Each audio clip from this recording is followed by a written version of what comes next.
Il-kap tal-Oppożizzjoni ma jridx jikkummenta dwar il-ħlas lura tal-VAT mħallsa żejda fuq vetturi rreġistrati bejn Mejju 2004 u Diċembru 2008. Skont Simon Busuttil din il-miżura li bdiet tidħol fis-seħħ is-sena li għaddiet kellha twassal biex pajjiżna jitlob bailout. Iżda minflok Malta nħarġet mill-proċedura ta' deficit eċċessiv li kienet iddaħlet fih tul amministrazzjoni preċedenti. Xtaqna li Busuttil jikkummenta wara dawn l-aħħar żviluppi iżda kien kollu għal xejn.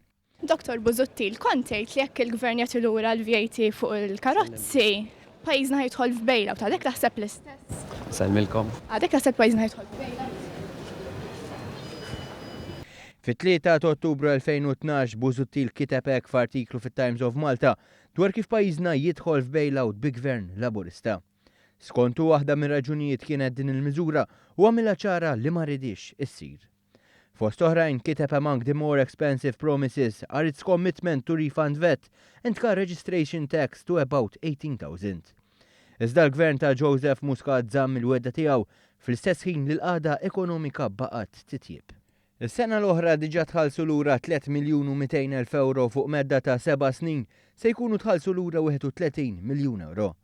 Wara l-sena l-oħra kull kien minqut ħaftit mill-ħlas issa se jibda jsir ħlas ħieħ. L-ewwel li se joħdu huma dawk li xtraw il-vettura fl-2004 u ċek se rċevuh fix-xhur li ġejjin wara li jkunu segwew il-proċeduri mħabbra minn Transport Malta fl-aħħar jiem.